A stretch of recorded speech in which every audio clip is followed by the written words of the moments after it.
We will talk about cocoa and chocolate and discuss if it's true that chocolate really healthy or it's harmful for our body. Let's start first with Kuna people phenomenon.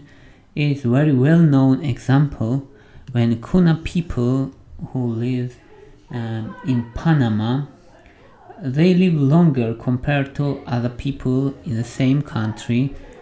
They live 8 years longer, and characteristic of these people is that they eat lots of cocoa, and there is cocoa cult in their region, and these people live more, very low cancer rates, very low stroke rates, and very low cardiovascular rates.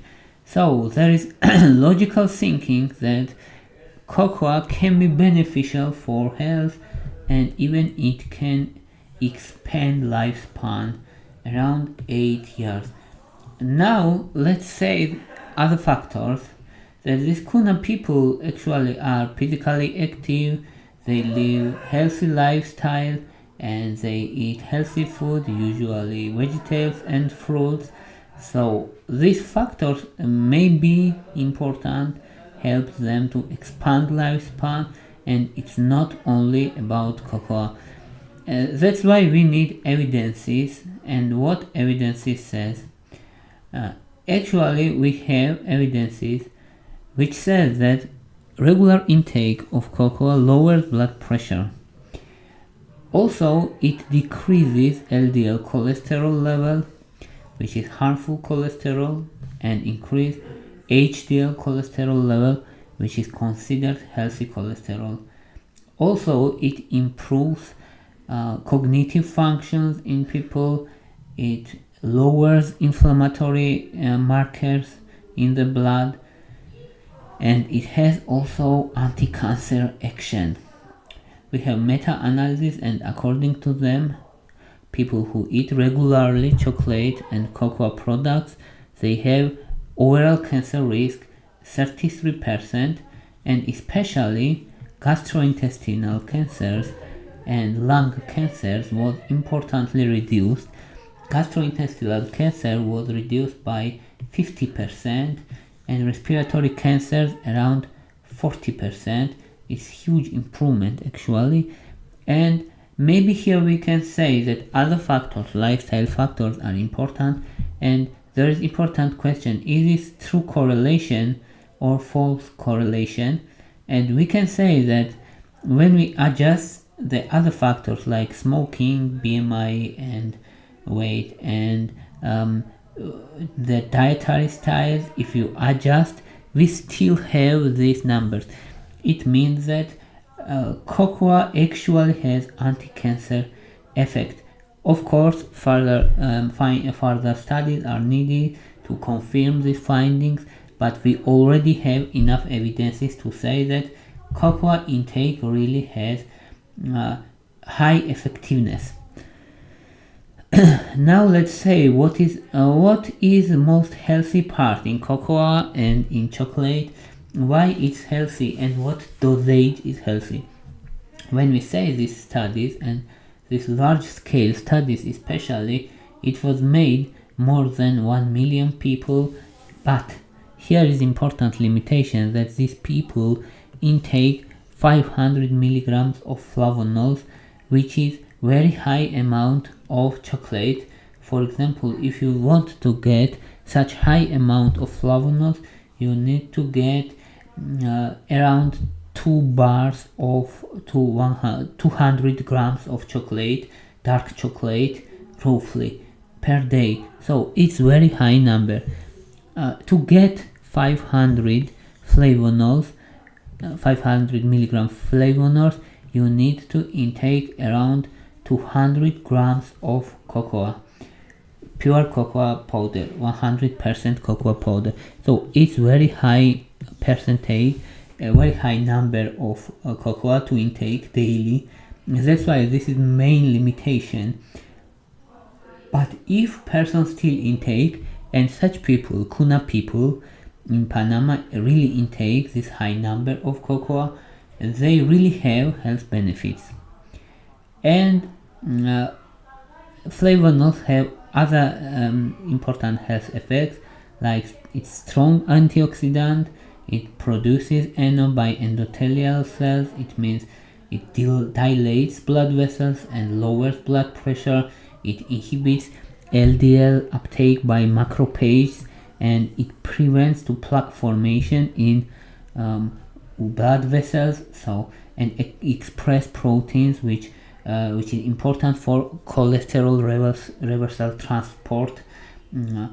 Very important characteristics of flavanols. For example, this express proteins for cholesterol and reverse transport means that it brings back cholesterol from blood to liver and then excretes this cholesterol.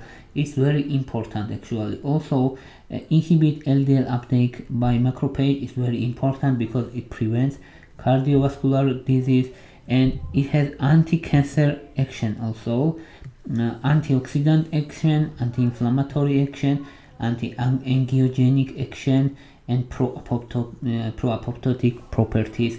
So cocoa powder, and most important component is flavanols. Flavanol has many important health benefits, but problem is that if we want to get this enough amount of flavanols, 500 milligrams per day, we need to intake 200 grams of cocoa daily. It's very high number. That's the main limitation of chocolate. And also another component, it's also flavonoids. Flavanol is also flavonoid, and resveratrol is another flavonoid, which is part of cocoa. It's very important, especially recently, because it has also anti-cancer action, and resveratrol is important. But if we say what is most important part of cocoa and chocolate, it's still flavanols and not resveratrol, because resveratrol, it contains low dosage of resveratrol, and 1 glass of wine contains almost same amount of resveratrol as 100 grams of chocolate bar. So much easier to drink red wine than eat whole bar of chocolate. And if we consider this dosage, then resveratrol we can ignore because it's not high amount. And what are main limitation of chocolate intake? Because person can say that okay, I can eat 200 grams of dark chocolate or 200 grams of cocoa powder.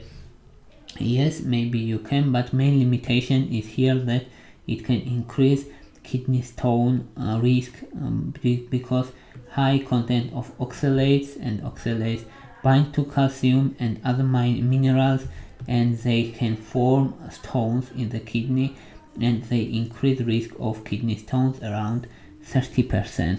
That's why here is problem. Another limitation is of course quantity. It's difficult to intake every day such high amount, because chocolate usually is conjugated with trans fats or unhealthy fats, and it has high calorie content, and maybe benefits from chocolate be overweighted by its health risks because of fats and carbohydrates which are added to this cocoa powder. And if we want to know numbers of flavonoids in the chocolate, around dark chocolate, which has 70%, it usually contains 100 milligrams of flavonoids. Chocolate with 85%, it contains around 200 milligrams of flavonoids, and if chocolate is more than 85, it's 90 or 92, it can contain around 300 milligrams of flavonoids. And cocoa powder is also very rich in Fiber is very important also, because dietary fiber is important for our body and for our gut health. That's all I wanted to say about chocolate. Now let's summarize. We can say that this Kuna people phenomenon is true, or very partially, or majority is true, because they live because of cocoa, because they have cult of cocoa, they have culture of cocoa. It's important. Also, cocoa has benefits, is real, we can say, but it's too difficult to get benefit from cocoa in real life, because it's difficult to intake around 200 grams of cocoa powder every day. It's really difficult, so it's problem. But if you still eat chocolate, it's better to eat the darker chocolate is the better. That's the gold rule, which may consider that it's better to eat more chocolate and it's more healthy. Better to eat darker chocolate and it's more healthy. Thank you for your interest. Thank you for your watching. If you like my videos, please thumbs up. If you like my channel, please subscribe. Thank you very much. Bye for now.